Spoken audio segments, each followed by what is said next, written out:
Okay, welcome along to another lore video. Like and subscribe for more from the lore.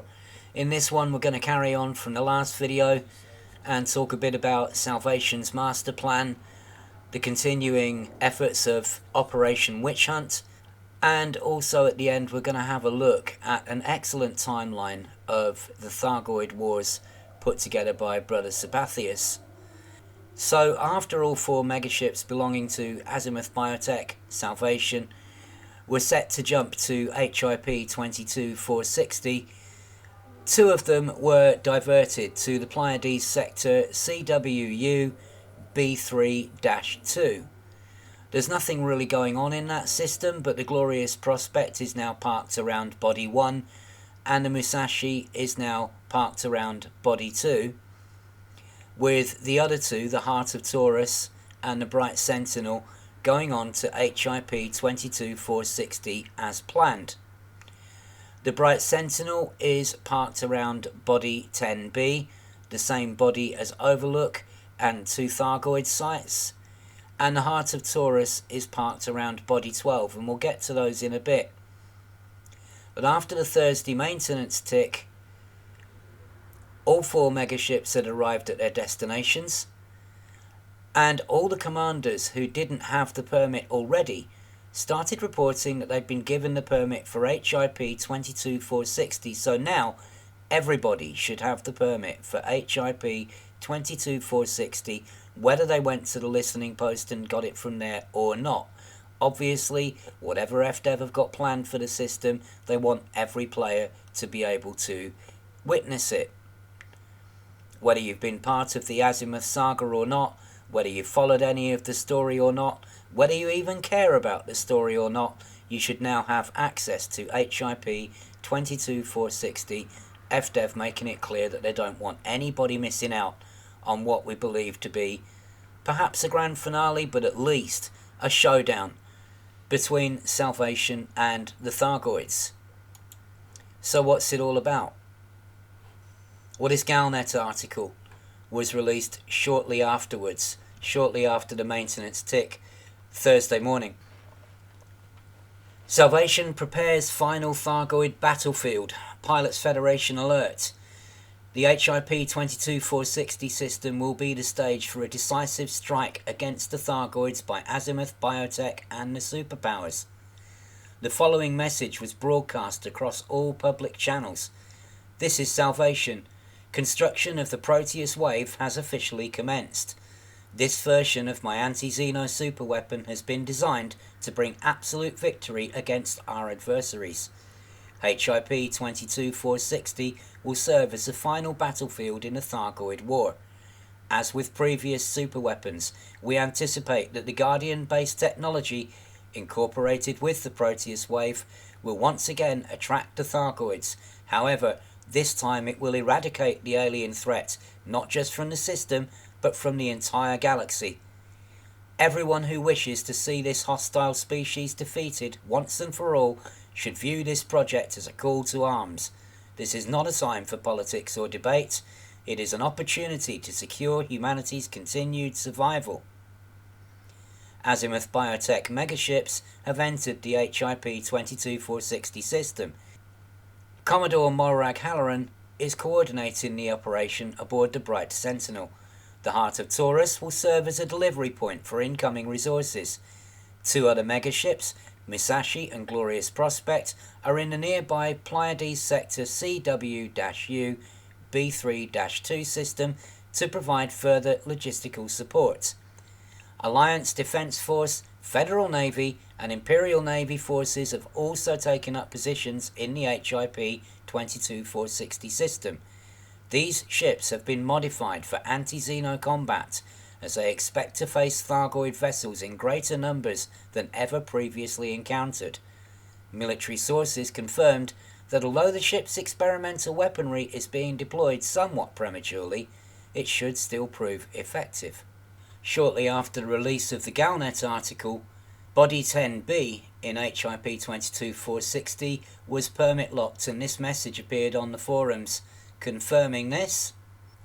So now it has a red circle around it showing that it's permit locked, and if you try to approach either of the 2 Thargoid sites that are on the planet, you'll be told that a permit is needed, and it won't let you get closer than around 100 kilometers from either of the 2 sites. So the 3 megaships that they were talking about, this is a Federation Farragut battle-class cruiser, the FNS Fortitude, one of the 3 ships that's going to be equipped with the new experimental prototype anti-Thargoid superweapon preparing to go into battle. And although it's a Federation ship, if you look in the bottom left hand corner, you will see that it is currently associated with Azimuth Biotech, showing Azimuth Biotech as its faction. The same goes for the other 2 ships from the Empire and the Alliance.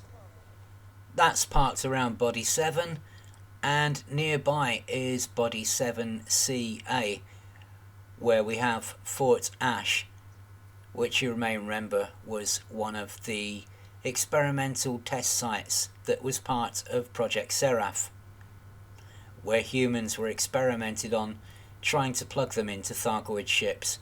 And here is the Empire ship, the typically and pompously named INV Audacious Dream, Majestic class interdictor, again temporarily seconded to Azimuth Biotech and orbiting Body 10.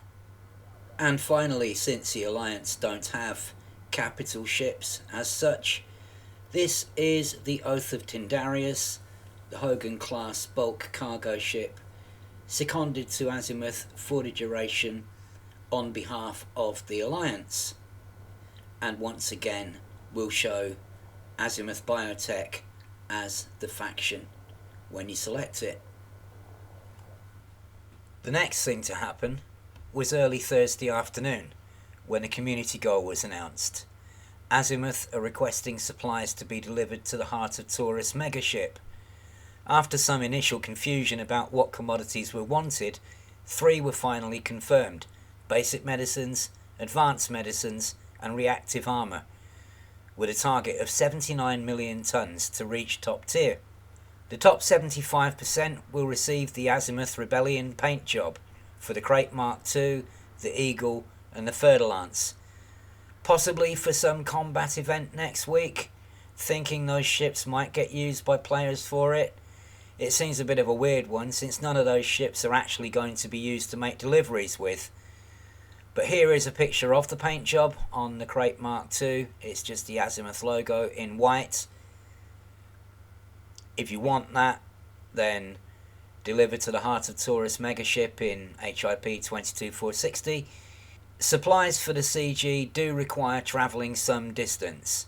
Most stocks are 99 light years away or more, so this is a CG that's going to favour fleet carriers, and nearby systems are already flooded with them.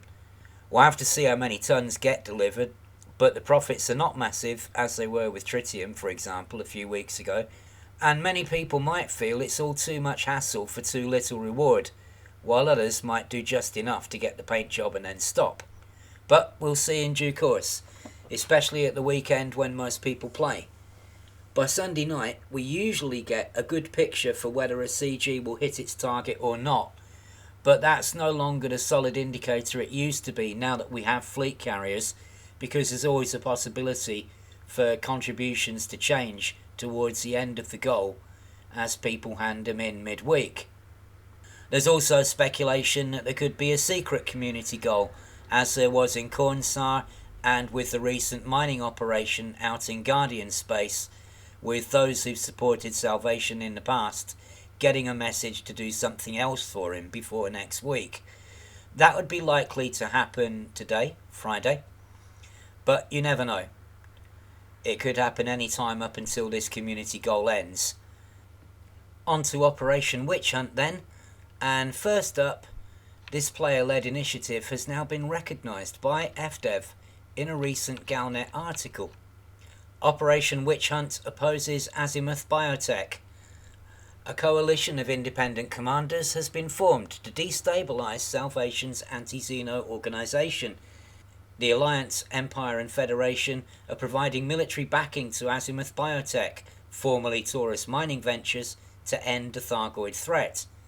Many members of the Pilots Federation have also declared their support, but some have organised a resistance movement. To undermine Azimuth Biotech's presence in several systems, a series of civil actions and combat strikes are being coordinated under the banner Operation Witch Hunt. This refers to evidence that suggests Salvation's real name is Dr. Caleb Wycherley, also referred to as the Witch in several sources. The commanders are directly protesting against Salvation, claiming that he is responsible for numerous illegal activities that resulted in multiple deaths. These include developing the mycoid bioweapon for INRA, Project Seraph's inhumane experiments to create human interfaces to Thargoid ships, and the destruction of the Alexandria with the loss of 4,000 crew members. As summarised in their mission statement, we do not support a mass murderer. Salvation, we can save ourselves. Professor Albert Tesreau, former head of research at Aegis, spoke publicly in support of the operation. The superpowers have been seduced by the promises of a remorseless criminal, but as these courageous pilots prove, not everyone believes that the end justifies the means. To have a player activity not only recognised but acknowledged in this way, and even backed by a character from the lore, Dr. Albert Tesreau, formerly of Aegis, is an amazing achievement for a campaign that only began just over a week ago. So credit to Commanders Psykit, Selene, Stardragon and Katiana for organising the initiative and inspiring people to make it happen. Nobody involved believes that any of the activities will change whatever FDev have planned for Salvation and the Thargoids, with the story probably on rails, but it has achieved its goal of letting them know that players are fed up with being manipulated and led by the nose, with very few options to get involved apart from the occasional binary choice with unequal rewards offered as an incentive to still make the story go in a direction that FDev wants it to. Whether this will be taken into account for future stories remains to be seen, but at least the message has been heard. When the 4 Azimuth megaships jumped on Thursday, they left open Maya and Merope to the possibility of kicking out Azimuth from those systems without the megaships there to stop it. Merope no longer needs this though, because for some reason Azimuth's presence was removed completely when the ships jumped, leaving only 4 systems now where they've still got a presence. There was some discussion of sabotaging the community goal, but it was felt that it would be better to focus on getting Azimuth out of the other systems while their attention is focused on Salvation's latest crusade. So the focus is on Titori, Maya and Karato. The war in Karato is ongoing between Azimuth and the noblemen of Karato, and is 3-0 up to the noblemen, so one more day should win it. However, there is another war in Karato now between an NPC faction and the player faction we helped before, the Blackbird's Concilium, which we may need to help them with as they are currently losing 2-0. In Titori, the influence of Hind Cooperative has been raised, so it now matches that of Azimuth. They're both on 50%. That should trigger a war starting tomorrow.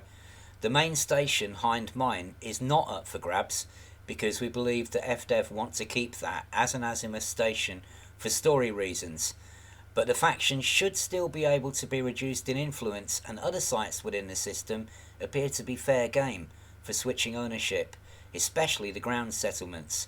It may be that one war will not be enough though, because ownership of the main station makes it easier for Azimuth to regain any lost influence, and all of the other assets may not transfer over in one go, but again, we can only try and see. In Maya, the aim is the usual one of doing missions and other activities to reduce Azimuth's influence and force them into retreat, and that's ongoing.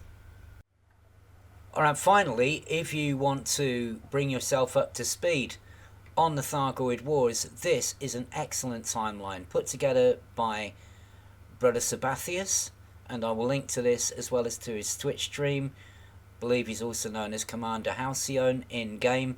You have the first Thargoid War here and the second Thargoid War here, and this is an amazing and most excellent flowchart of various events, and you can see how the Adamastor, Carver's Crash Sidewinder, the Hesperus, the Proteus, all of these have been retrospectively inserted into the timeline. You can follow any of these paths along, and he's done an outstanding job of inserting details from in-game events, Galnet articles, logs found at bases. There you have Oaken Point, Project Seraph and Fort Ash inserted into the timeline, messages from D2, and so you can follow the trail either to give yourself a refresher course or to find out bits of the story that you may have missed and might want to go and have a look at for yourself. But this is excellent work, an outstanding effort by Brother Sabathius. I understand it's a work in progress, and he will be adding to this as he thinks of more stuff to add. It just goes to show you as well just how many events have been involved in the Thargoid Wars, even events that didn't initially appear to be connected. And yeah, just can't say enough good things about this. It's an excellent piece of work, and absolutely invaluable, I would say, for those of you who like a visual aid to help you see where all of the events of the past few years and all of the events in Elite Dangerous fit in to the timeline of the first and second Thargoid Wars. So yeah, incredible work there by Brother Sabathius. Thank you very much for making that available to the community. Can't say enough good things about it. Absolutely brilliant. Speculation about where all this is going has thrown up lots of interesting ideas. Too many to discuss in one video, but the general feeling is that Salvation's plan is going to backfire somehow, and he's about to get a massive dose of hubris and fries, and if Operation Witch Hunt have anything to do with it, with a huge side order of relish.